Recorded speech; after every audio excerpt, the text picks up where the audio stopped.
Hey guys, Tactical Redneck here, and I am in the Holler homestead with the awesome Nicole sauce. Cheers. So, Nicole, would you like to introduce yourself to the world? I'm Nicole Sauce, and I have been homesteading for about 10 years, but I didn't start out homesteading. I wasn't really into that. Like, I came out here to get away from the hubbub, and it just sort of evolved over time. So I've learned a lot of different skills along the way. Started a podcast, coffee roasting business, and now I work with people in our community to help them get their own side hustles going or their side hustles into full-time gigs. Yeah. So, obviously you do have an awesome coffee business that we're drinking right now. Everything's better when you get it from the source, just saying. True. You'll hear some background noise, that's the coffee getting roasted.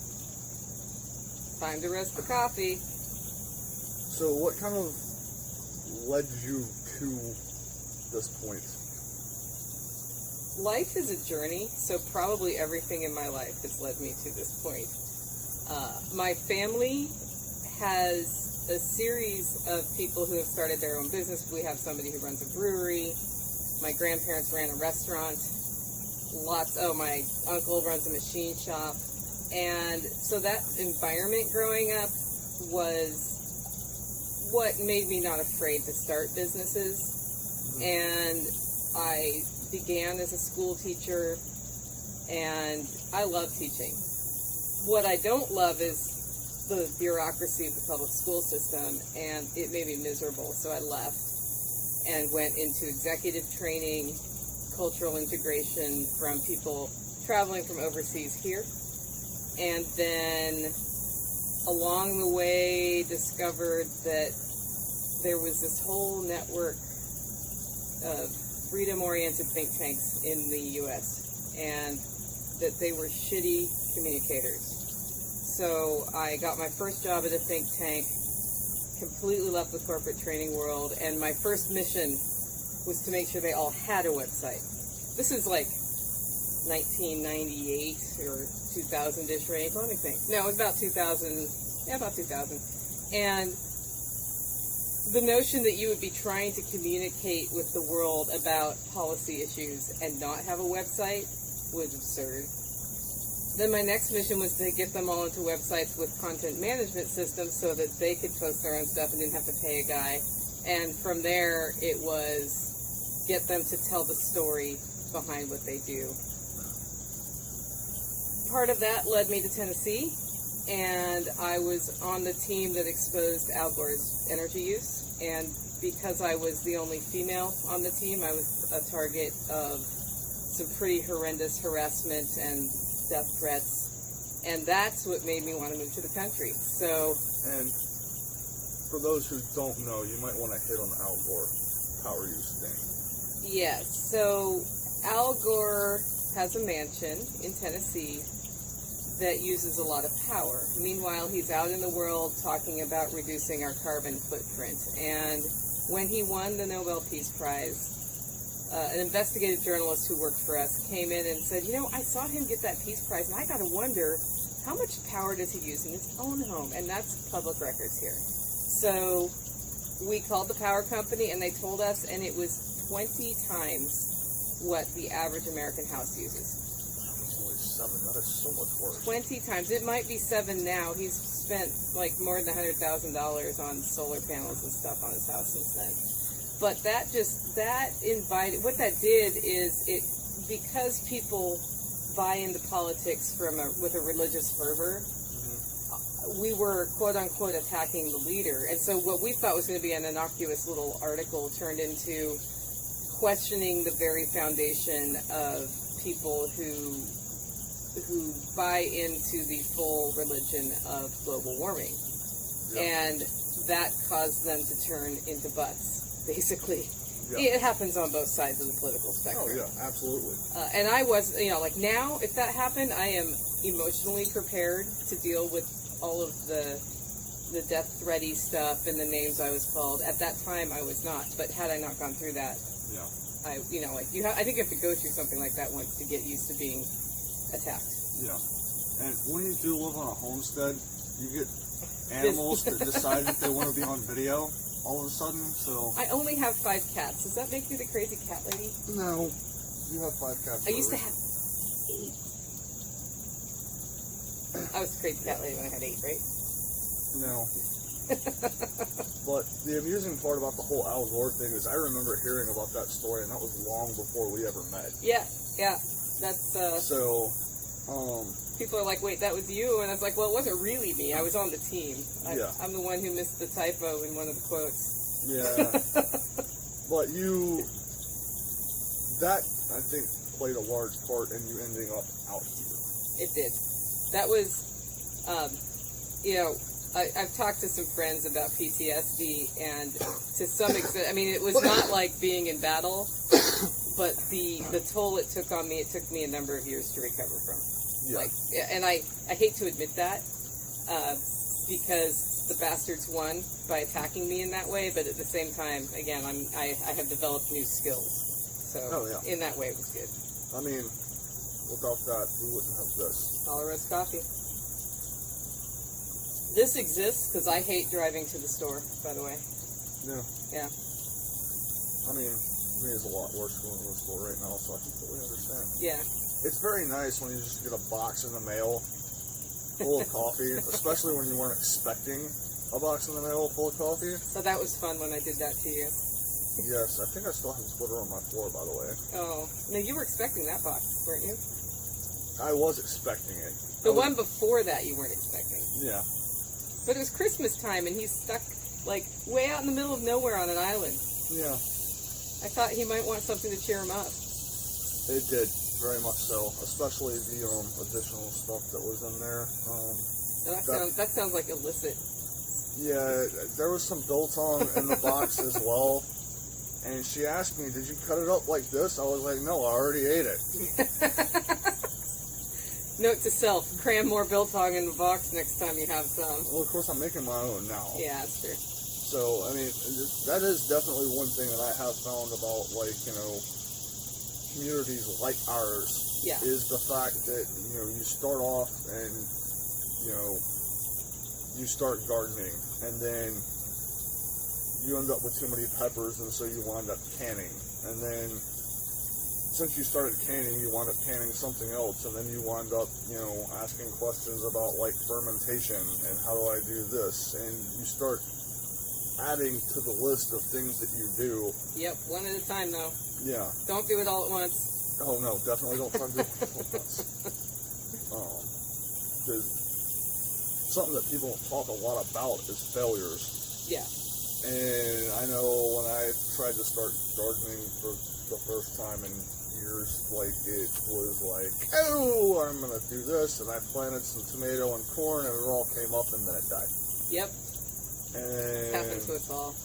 Yeah, I went through a large string of, like, massive failures, Mm-hmm. and I asked a lot of questions, and I learned a lot of things, and then I moved to a completely different climate, which was a whole nother learning curve. Yep. And I've had a lot of failures along the way, but I've also had some successes along the way. This is my biggest success right here. I was about to ask what you would consider your biggest successes and failures. Wow, that's a big question. I know it is. I just threw her for a loop, so she's probably going to have to think about it for a minute, but... Not really. Okay. I'm really good at making shit up. So, biggest successes and failures, I can't tell you the absolute biggest ones, but I can tell you some things along the way. We'll start with failures, because a lot of people have big plans about homesteading, and they write them all out, and they're like, I'm going to do rotational pasture, poultry, and pigs and cattle like Joel Salatin, and they move to the country and they try to set that all up at one time on a limited budget, and they fail. What I did was move here, and I'm like, hey, it'd be cool to have a few chickens around, so I ordered 25, because, you don't just start with 3 chickens, you start with 25. Yeah, And it was a random mix of meat birds and layers, so I was going to end up with about 12 layers at the end of it, and at that point, I didn't even know if I had it in me to kill a chicken. So it was a big experiment, but Mark promised me he'd be willing to kill the chickens if I couldn't. And then I figured there's, backup plans in the network. And when the chicks arrived, there was not a brooder, there was not a coop, there was not a chicken tractor. So their first, they started life in a bin with a light. And what I had not counted on was the scale at which baby birds can poop. That's always fun. So there was a poop scramble, and then I had done all this research on how much square feet they needed, how many square feet. Nope, they needed, they do much better if you give them more than the square footage recommended on the internet. And that's because the internet is set up for factory farms, like the advice you're getting there. And what I'm trying to do is give a bird an experience where it can thrive and be comfortable. And so, yeah, sure, cramming them in as tight as possible works, and some of them will suffocate to death because they get crushed. And that did happen to a couple of ours. There'd be a stampede to water, and then somebody would die. So, rethought the whole thing, jury rigged together, brooder. Meanwhile, the coop that you've seen didn't even have a door on it. That's probably a topic for another day, different failure. Yeah. Now you're understanding why the run is how it is. We didn't have a lot of money, so whatever random fencing we found in the bushes around our property we used. And I found that door that's on the actual door on the coop, found that in the workshop. And just and eventually the chickens came to be, we were pretty much building things a little bit behind when the chickens needed it. And so then I made my first chicken tractor. And that was on the second batch of chickens. And 40 chickens died. 40. That's in 2 hours. That's a good number in a short period of time. So I built a chicken tractor that was not durable, and the dog got him. I came home and there were dead chickens all over my yard. I didn't find all the bodies, I just know 40 disappeared. Yeah. So that was bad. So then I built my next chicken tractor, and I had somebody help me, and I was like, I want this to be durable, and it was done, and it had one fatal flaw. It took 3 adults to be able to move it, kind of. Parts of that chicken tractor are in my yard to this day, and it's been 8 years. So, things like that happen, and you learn from it. You could get out and kill it's your fault that you kill your chickens. You feel bad. You could say, well, I'm never doing chickens again. Or you can pick yourself up by your bootstraps and learn what the hell you did wrong and move on. Yeah. So that's one of my failures. And, I think we hear that a lot from people within our community, and there's definitely, I think, things that you can do to mitigate that, because, we live in a world where within the next 30 seconds I can be on an app on my phone talking to somebody in New Zealand or Australia or Scotland. Yeah. Which are all countries that I talk to people from on a regular basis. We both do. True. So, what are some of the ways that you would mitigate that in particular failure now, if you were going to start something new? So, what I've learned over the years is when I'm going to start something new, I sketch it out. I talk to the actual people doing it successfully to find out what they're doing rather than just trust my internet research. If I can, I go look at something. Like the ducks. I didn't actually get to look at somebody else doing ducks, but Jack Spirko did a really good slideshow. And then I ask myself, do I have everything, what do I need to have in place? And I do my best to get that in place. And if I don't have everything in place by the time something starts, I have a plan to get the rest of it in place. I also have a second plan, though. And the second plan is how I'm going to tear it all down. Because what was happening here, and you've seen the detritus from this, is failures, and then we just not clean it up and leave it moldering. And so this behind us, this took 6 months to convince Mark to let me put in. So, and then I didn't even put it in. And the promise was it wouldn't look horrible. And the second promise was that if we decided it was something we didn't want to pursue anymore, I would take it out. So that we wouldn't have, you know, random IBC totes just sitting in the yard. Of course, now he really likes the aquaponics system. So, and these are sweet potato greens, by the way. These are, yeah, want one? Yeah. There you go. This is the lovely part about aquaponics systems that sit in your front yard in your zone 1. You might have to do a video later to explain what zone 1 is, but yeah, there's a lot of stuff that's gotten pulled out of here within the last week, and some of it did or did not make it into the house for breakfast or dinner. Well, he did steal my hat, though. I'd rather he just eat the aquaponics than steal my hat. What kind of shit? I don't have a hat right now. Well, you want to go put my other hat on? But,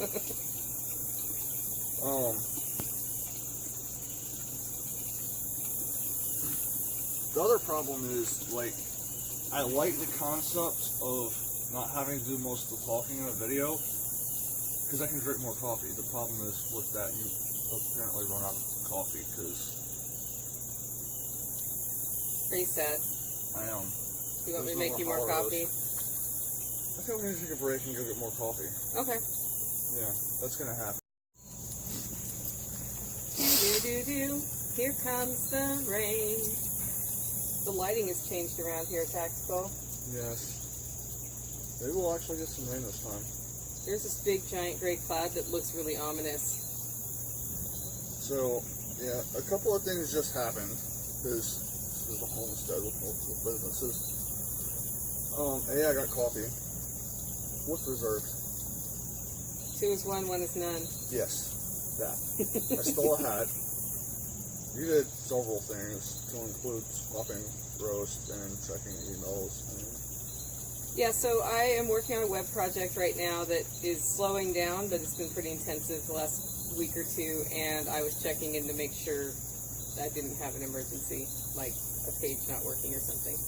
The important thing is she swapped the roast and the coffee. I did. I swapped the roast so I can get my orders out so we can leave today. Yeah. We're heading out?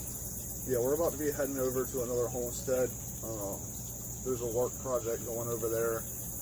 There's going to be a bunch of people there, so hopefully more video, introduce y'all to some other awesome people.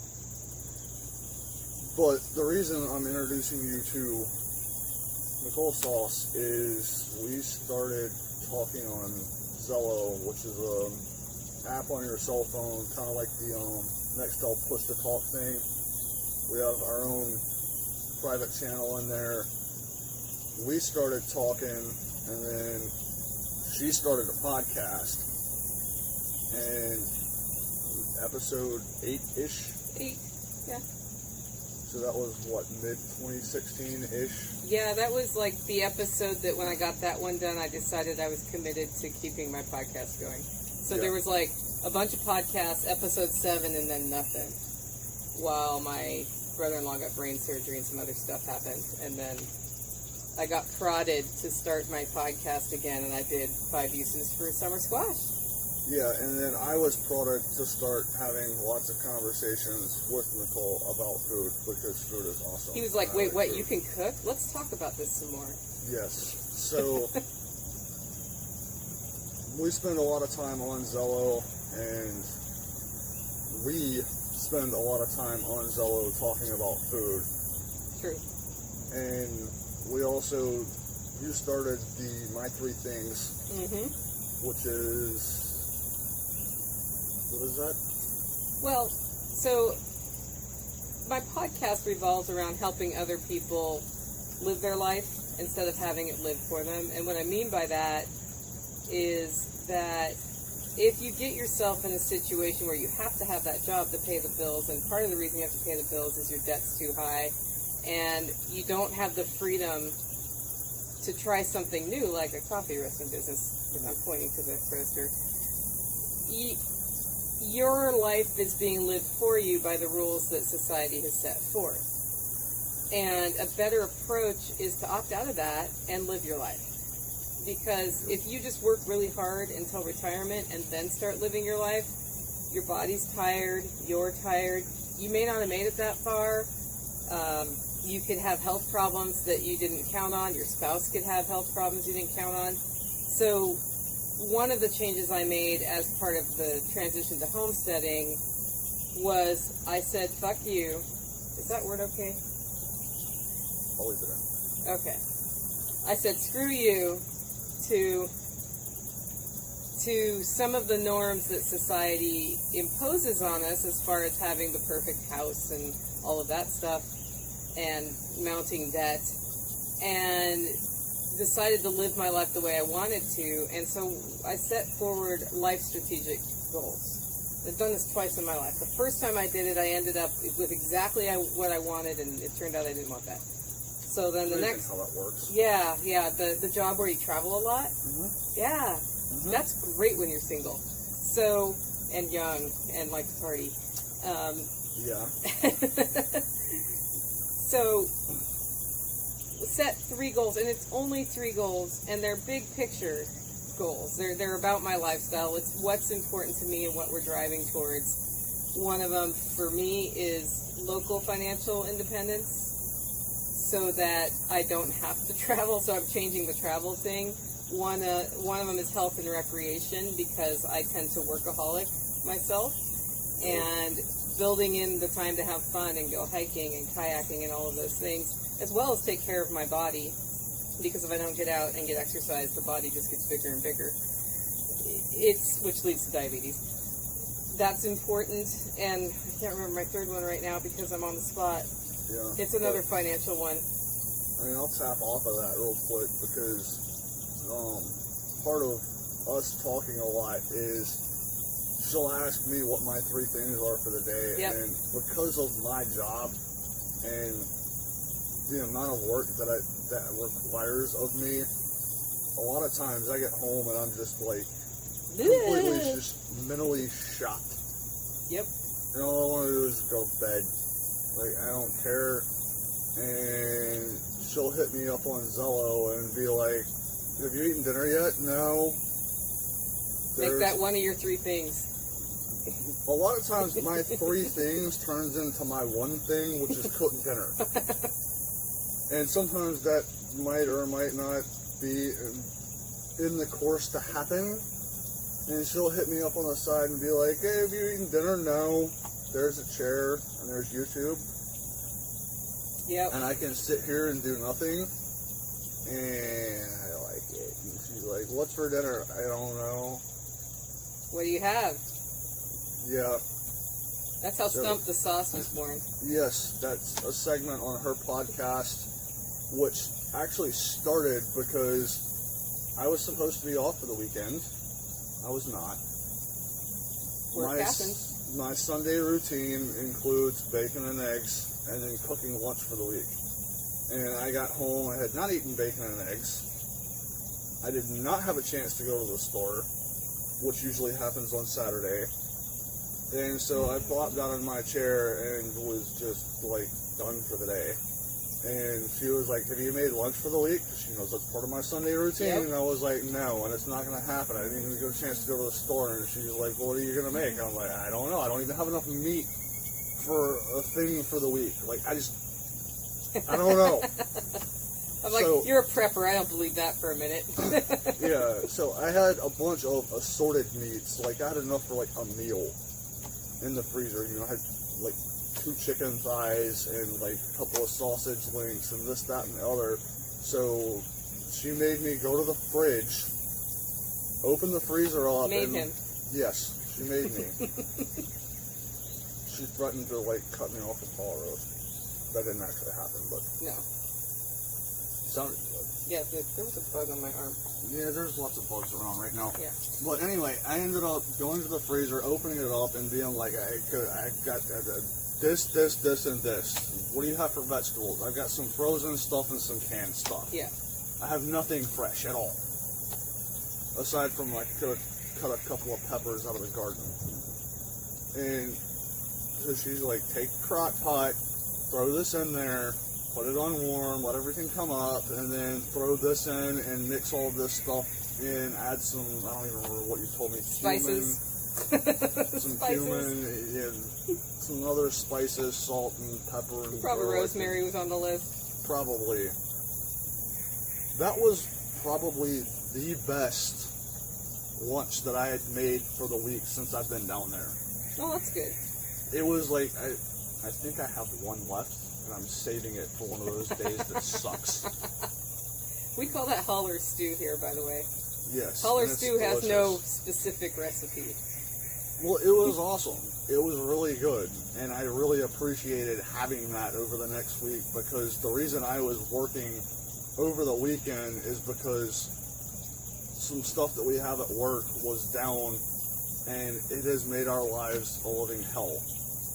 And so that next week was the adjustment period of adjusting to that living hell. Yes. And there's been more than one rant over Zello to Maybe. her. Maybe. Yeah. That's just the way it goes. Yeah.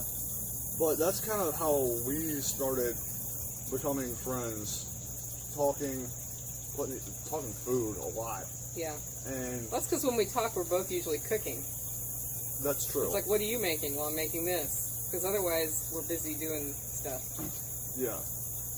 And, I mean, having a community of, like, that's one of my big things right now is community, because it's so important.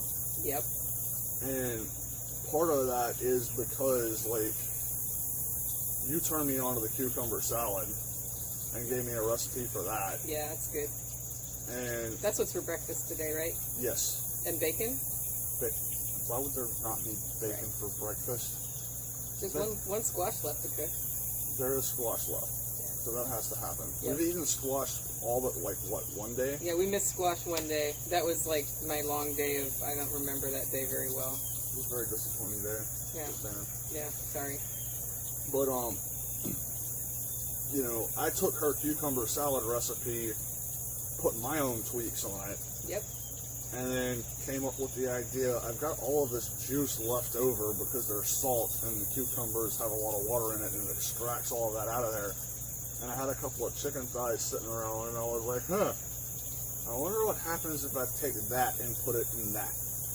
And so I marinated the chicken thighs in the juice left from the cucumber salad and put a whole new spin on it. Yep.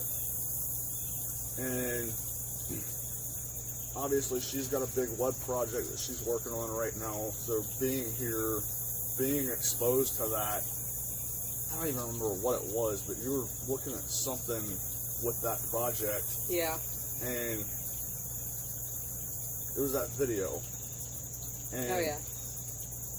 she clicked play on a video, and within the first, like, minute, I'm like, there's no call to action. Like, there's no summary.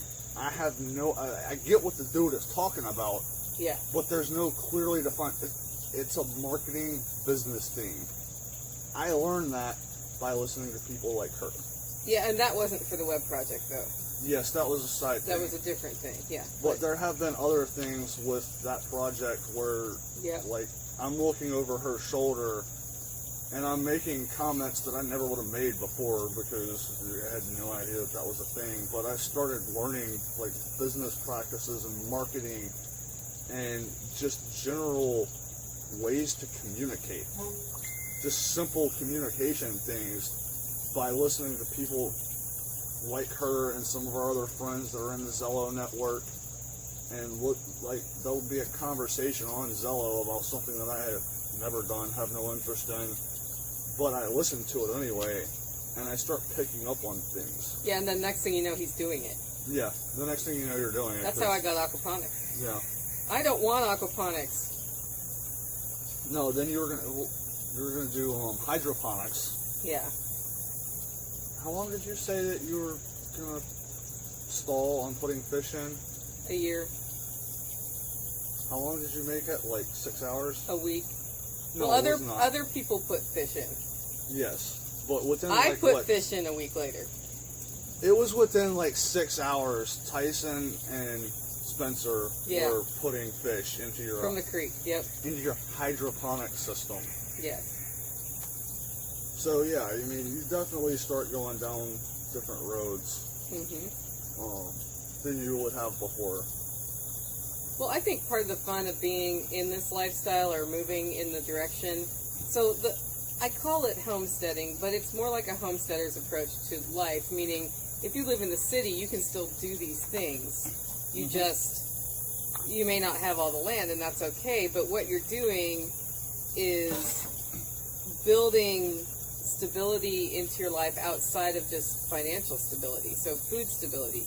Right now, if I can't go to the grocery store, I'm not going to have exactly what I was wanting to eat. Like, we're going to run out of cheese or whatever. But look behind me. This is like all food. Yeah. So I've got all that. Keep talking. I've got a bunch of canned things. I've got, I've learned that if it gets icy here, I get stuck here. So I have some evaporated milk in cans that I bought at the store because I like milk in my coffee. And we've got the coffee roaster. We're not going to run out of coffee. I did just get 2 big bottles of whiskey that were on sale. Anyway, so you find yourself building stability, and part of it helps your budget stay low because now I don't have to buy greens. Like, I just come out with scissors, and I take these and I fry them up with the saute, and it's good. So that helps too. That's one thing. Have we not had a saute for breakfast this week? No, we've had a saute for breakfast every day. There was pancake day, but I think that was last week. I think we still did a saute, or Probably. had leftover saute. Or Probably leftover saute. No. Yeah. Sautés are awesome. Yeah, we've done a lot of sauteing. Twice a day sometimes. Yeah. But I mean, it is one thing about it. I mean, being able to walk over there and grab a tomato and eat it while you're talking. There are more ripe ones on that side. Yes, I probably should have gone over there. You went the wrong way. I did. That happens. That's because I built a dead end with my bad trellising job. We can fix that. Yeah. But So the fun part about having a redneck visit is things fix themselves, and you like find yourself walking out of your roasting camper on the rocky cinder blocks, and all of a sudden they're not rocking anymore, and you're like, wait, what happened there? I think I know what happened there. Front footprints on your roof, or hoof prints on your roof. Yeah. That really happened. The roof is repaired. Yeah, I had to climb on the roof the other day, or yesterday, to fix a hole in the roof. So I found hoof prints from when the goats were up there. Incidentally, the goats are also contained because he visited. That wasn't just me. That was also our other friend, Nighthawk. Yep. So Nighthawk is a very elusive creature. He Maybe is. there will be video. I wonder if we'll be able to find one this weekend. It's possible.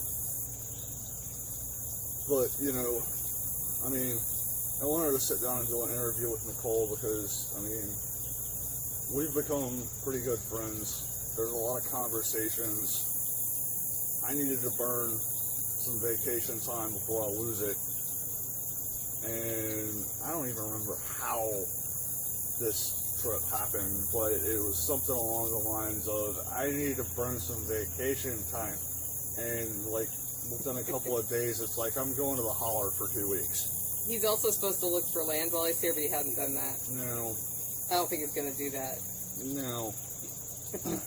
But, I mean, I had a decent trip getting here, involving 3 airplanes. Each one of them was delayed. The last one, they delayed, then they delayed again, then they delayed again, and then they canceled the flight. Right. So I ended up getting stuck in North Carolina overnight. I got like 2 hours of sleep. On top of the fact I was already burnt out.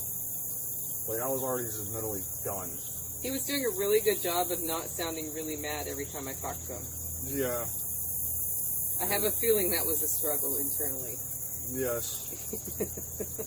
So I got here on Wednesday morning when I should have gotten here Tuesday night. Yeah. And she had a cup of Holler roast in the car for me, which was nice. I'd want coffee after a trip like that. Yeah.